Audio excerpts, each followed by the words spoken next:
Hi, Assalamualaikum warahmatullahi wabarakatuh, and good morning to all ladies and gentlemen. Thank you for joining us today in this webinar. Our topic today is very interesting to discuss about it, which is our title for webinar is the impact of flood toward human and environment. I am Muhammad Rizwan as your moderator for today, and together with me three panelists, which is Adia Azli, Norfatin Nabila, and Lailatul Qadarina from the Faculty of Economic and Management. Okay, that's great. It seems you all is ready to discuss about it, and we should start about it, right? And today, the topic is about the flood can impact toward the human and environment, and let's go to it. Okay, as we all know, some countries in Malaysia have been hit by the flood during the rainy season every year. For example, earlier this year, Pahang was hit by a severe flood that covered almost all the state, and it was reported by Harian Metro on 3rd January and in this year. I assume that there are several causes of flood that may happen. Can you explain more about it? Panel 1, which is Miss Adia. Yes, it is my pleasure too. When we talk about floods, most of us will think about the heavy rain, broken dam, rapid increase in water, widespread logging of trees. Undeniably, logging of trees is of course one of the main causes of floods due to the unstable land.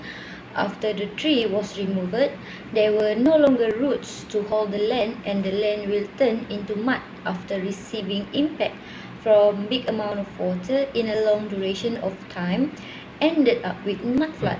However, there are many more causes that explain why floods happen that people rarely talk about, such as the natural cause of water and the man-made floods. The first one is the natural cause of flood itself. Floods happen naturally when there is sudden movement received by the river. Strong winds or hurricanes also can cause floods. A strong wind can whip up and move a large amount of water that will cause the water to hit the ground. For example, during the Katrina hurricane in 2005, the strong hurricane caused the movement of water result in river leaves to break, resulting in the Mississippi River to rush in and flood the entire neighborhood, as stated in the National Geographic. Flooded areas will take a long time to recover if the affected area does not have a good drainage system. That is why we need to take care of the hygiene of our drainage. Other than that, there were also man-made floods. A man-made flood? You mean a human able to control the flood, right? Yes, man-made floods. Man-made floods are floods that were planned, intentional, and controlled. When a certain area did not receive enough water from the nearest river, or we want to distribute the river water equally to nearby places, we can plan to distribute water by projecting floodwater to the area by using an irrigation system. A systematic irrigation system is used for many purposes, such as for agriculture, industry, or for consumer use. We can take the paddy field as an example. To make sure that all the paddy fields receive the same amount of water, systematic irrigation will help to ease the work of the engineer or the field worker, and a more accurate result of grains will be produced. Floods are distributed evenly to make sure that the paddy field receive a sufficient amount of water. However, not all man-made floods are intentional. Some research are still conducted on how water is able to overflow by itself, although strict controls have been put in places. Wow, this is some new information for me to take it. So, flood can happen when there are earthquake or hurricane, as nature is connected to one another. And now a man-made flood, which is the human can control the flood for the sake of the community. Well, what can I say? Human can plan and do their best to control the natures. But still, nature is still full of the mysteries that need to be unrevealed and studied by humans. I think that is enough talk about the causes of the flood.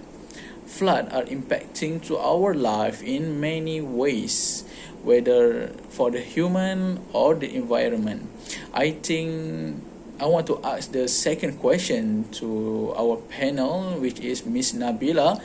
Do you mind sharing your perspective about the impact of flood toward the human? May you present? Yes, for sure. As we all know, that floods can impact into our lives in many ways. Okay, so today I will share with all of you guys my perspective about the impact of the floods towards humans in terms of psychology.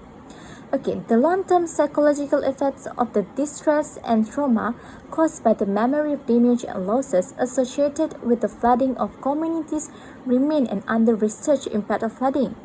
This is particularly important for the communities that are likely to be repeated flooded, where the level of mental health disorder will damage long-term resilience to the future flooding. Okay, actually, there are a variety of factors that affect the prevalence of mental health disorder in the aftermath of flooding, including pre-existing mental health, socioeconomics, and also the flood severity. Besides that, flooding has a range of impact on human in terms of its physical state, including many people who can be injured or even be killed by flooding.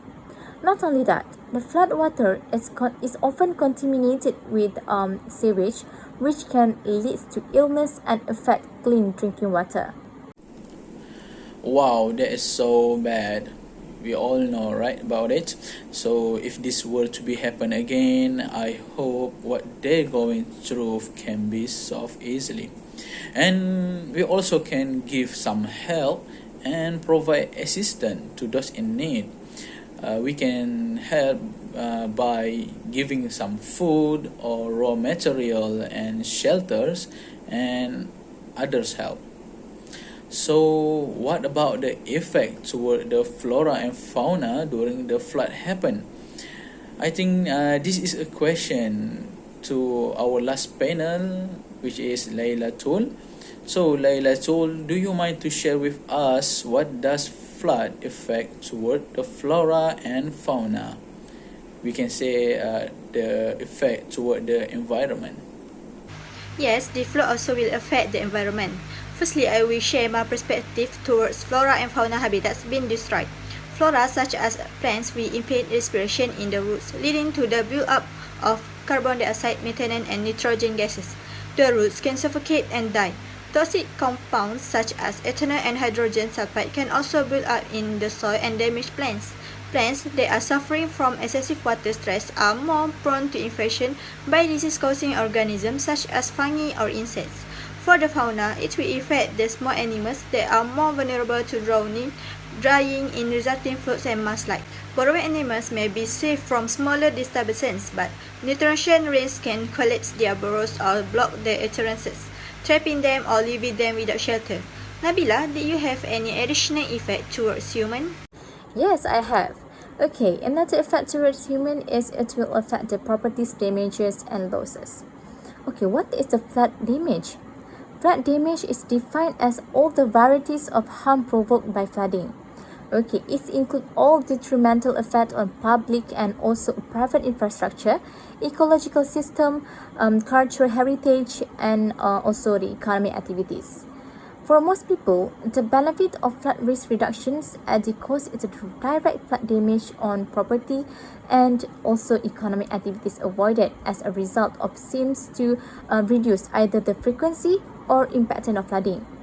Okay, we can classify flood losses into direct and also indirect losses. Direct losses are caused by the physical contact of the floodwater with the property or any other objects, and the location of the flood will indirectly affect networks and social activities, causing indirect losses such as disruptions of traffic, trade, and also public services. I see. So there is a possibility that flood can destroying the other's natures, right? Care to explain a little bit more so the viewer can know about it too? Yes, and additional, this flood will also affect the environment because it has enormous destructive power. When a river overflows, its banks or the sea move inland, many structures are unable to withstand the force of the water. Bridge, house, trees, and cars can be picked up and carried off. Floods erode soil taking it from under a building foundation, causing the building to crack and tumble. It also will cause even more damage when their waters recede. The water and landscape can be contaminated with hazardous material such as sharp debris, fuel, and untreated sewage. Potentially dangerous smoke can quickly overwhelm water-soaked structures. Well, that is our last statement from the panel. To conclude it, the flood can give a huge impact toward both of it, which is human and environment. And now we at the end of the webinar, but before that, let's look at the comment room if there are any question from the audience to our panel today. With the end of the question and answer session, that is the end of our webinar today. Million of thanks to our lecturers, which is Madam Tilaga, for listening to our webinar. And thank you for giving us opportunity. And also not forgotten to our classmate, which is you all guys, for waiting this webinar till end.